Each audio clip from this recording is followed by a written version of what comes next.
હાલ ભલે ગરમી કહેર મચાવી રહી છે, પણ આગામી થોડા જ કલાકોમાં સૌરાષ્ટ્રથી લઈને દક્ષિણ ગુજરાતમાં વરસાદી માહોલ જામી શકે। હવામાન વિભાગની આગાહી છે કે આગામી 48 કલાક રાજ્યના અનેક જિલ્લાઓમાં વરસાદ વરસી શકે છે। આમ તો ગુજરાતમાં ચોમાસાની સત્તાવાર શરૂઆત 15મી જૂને થશે અને ચોમાસાની શરૂઆત થાય તે પહેલા જોવા મળશે હળવો વરસાદ।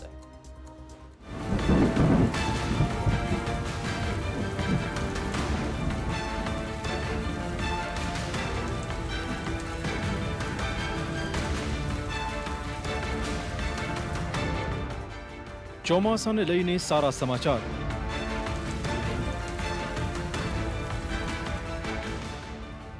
છવ્વીસ મે કેરળમાં થશે ચોમાસાની એન્ટ્રી।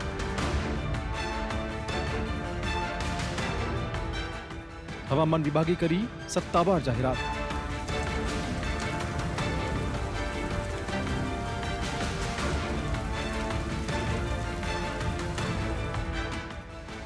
ગુજરાતમાં ક્યારે આવશે ચોમાસું?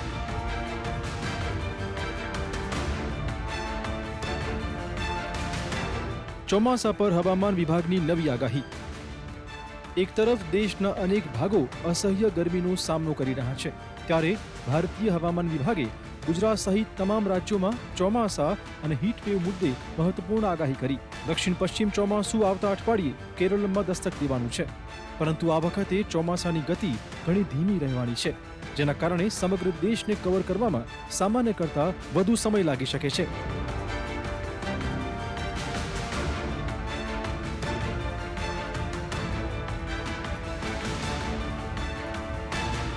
સામાન્યપણે ચોમાસું 1 જૂનની આસપાસ કેરળમાં પહોંચતું હોય છે, પરંતુ આ વખતે તે થોડું વહેલું એટલે કે 26 મે એન્ટ્રી મારી શકે તેમ છે। અત્યારે ચોમાસું અંદમાન નિકોબાર દ્વીપ સમૂહ અને બંગાળની ખાડીના કેટલાક ભાગોને પાર કરી ચૂક્યું છે। હવામાન વૈજ્ઞાનિકોનું કહેવું છે કે આ વખતે ચોમાસાનું આગમન ભલે વહેલું હોય, પરંતુ તેની શરૂઆત બહુ મજબૂત અને વ્યવસ્થિત દેખાઈ રહી નથી।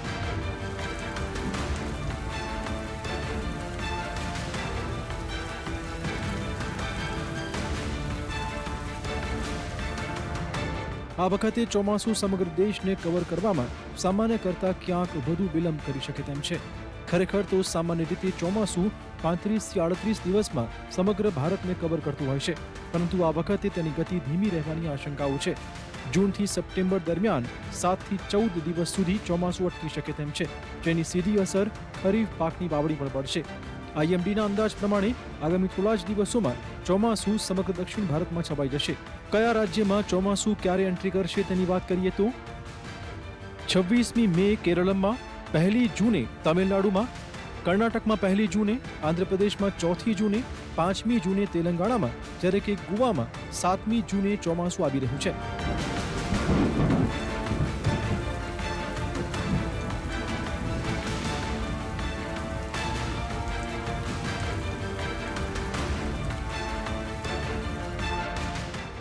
આપણા ગુજરાતની વાત કરીએ તો મનાઈ રહ્યું છે કે ગુજરાતમાં ચોમાસાની દસ્તક 15 જૂનની આસપાસ થઈ શકે તેમ છે। જો કે ચોમાસા પહેલા હાલ પ્રી મોન્સૂન એક્ટિવિટી જોવા મળશે। હવામાન વિભાગે 2 દિવસ સુધી વરસાદની આગાહી કરી છે। પશ્ચિમી વિક્ષેપના પગલે વરસાદ પડવાનો છે। 22 અને 23 મેના રોજ કેટલાક વિસ્તારમાં વરસાદ શક્ય છે। 22 મે ગીર સોમનાથ, અમરેલી, નવસારી, ડાંગમાં વરસાદની શક્યતાઓ છે, જ્યારે કે 23 મેના રોજ ગીર સોમનાથ, અમરેલી, ભાવનગર, નવસારી, તાપીમાં વરસાદ શક્ય છે। આ સાથે ડાંગ, વલસાડ, દાદરાનગર હવેલીમાં પણ વરસાદ પડી શકે તેમ છે। 21 तारीख मौसम आमतौर पर शुष्क रहेगा, लेकिन 22-23 के लिए इक्का दुक्का स्थानों में हल्का से मध्यम में गर्जना के साथ बारिश का संभावना रहेगा।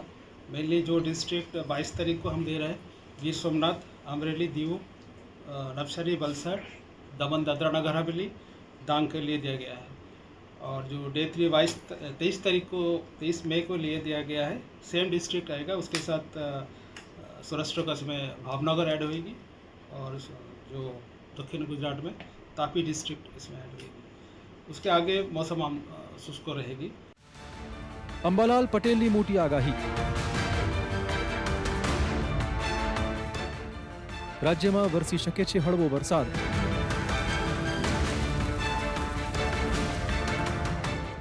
સૌરાષ્ટ્ર દક્ષિણ ગુજરાતમાં વરસાદની આગાહી। રાજ્યમાં આજથી પ્રી મોન્સૂન એક્ટિવિટી વધવાની શક્યતાઓ છે. આજથી પ્રી મોન્સૂન વરસાદ પડવાની અંબાલાલ પટેલની આગાહી પણ છે. 22 થી 24 મે દરમિયાન ગાજવીજ સાથે વરસાદની શક્યતાઓ છે. સૌરાષ્ટ્ર દક્ષિણ ગુજરાતમાં હળવો વરસાદ કે છાંટા પડી શકે તેમ છે. 22 મેથી ગાજવીજ સાથે દક્ષિણ ગુજરાતમાં સામાન્ય વરસાદ જોવા મળશે. સૌરાષ્ટ્રના કેટલાક ભાગોમાં પણ ગાજવીજ સાથે વરસાદની શક્યતાઓ છે. હવે ધીરે ધીરે પ્રી મોન્સૂન એક્ટિવિટીની વરસાદ થવાની શક્યતા રહે છે. કહેવાય છે કે ઘણી આંધીઓ થાય પછી જ વરસાદ આવે અને હમણાં તો લગભગ આંધી વંટોળનું પ્રમાણ પૂર્વ ભારતના ભાગોમાં વધારે થવાની શક્યતા છે. અરબ સાગરનો સડસડ ભેજ, અરબ સાગરનો ભેજ પૂર્વ ભારતના ભાગોમાં જતાં પૂર્વ ભાગોમાં સખત આંધી આવશે. પણ તે પૂર્વે ગુજરાતના ભાગોમાં અને પાકિસ્તાનના ભાગો તરફથી પણ એક કાળી આંધી ચડી આવવાની શક્યતા રહે છે. એટલે આંધી વંટોળ સાથે અને પવનના તોફાનો સાથે ગાજવીજ સાથે હવે પ્રી મોન્સૂન એક્ટિવિટીનો વરસાદ થવાની શક્યતા રહે છે. જો કે પ્રી મોન્સૂન એક્ટિવિટીનો વરસાદ આજથી થવાની શક્યતા રહે છે અને તારીખ 22, 23, 24 અને 25માં પ્રી મોન્સૂન એક્ટિવિટીનો વરસાદ વધવાની શક્યતા રહે છે. જેમાં દક્ષિણ ગુજરાતના ભાગોમાં પ્રી મોન્સૂન એક્ટિવિટીનો વરસાદ વધુ થવાની શક્યતા રહે છે. આહવા ડાંગ વલસાડના ભાગમાં પ્રી મોન્સૂન એક્ટિવિટીનો વરસાદ વધુ થવાની શક્યતા છે. દક્ષિણ સૌરાષ્ટ્રના ભાગોમાં, દક્ષિણ ગુજરાતના ભાગોમાં પણ પ્રી મોન્સૂન એક્ટિવિટીનો વરસાદ ક્યાંક વધુ થવાની શક્યતા રહે છે. આમ ચોમાસાની શરૂઆત થાય તે પહેલા રાજ્યમાં વરસાદી માહોલ જોવા મળશે અને પછી 15મી જૂનની આસપાસ સત્તાવાર રીતે ચોમાસું બેસી જશે. આ વર્ષે સામાન્ય ચોમાસાની આગાહી છે. હવામાન વિભાગે કહ્યું છે કે અલ નીનોની અસરના પગલે આ વર્ષે દેશમાં 96% જ વરસાદ પડવાનો છે, જે સામાન્ય કરતાં ઓછો છે. એટલું જ નહીં, જૂન જુલાઈ મહિનામાં સામાન્ય કરતાં ઓછો વરસાદ રહેશે. જોકે ઓગસ્ટ અને સપ્ટેમ્બર મહિનામાં સારા વરસાદની શક્યતાઓ છે. Bureau report, TV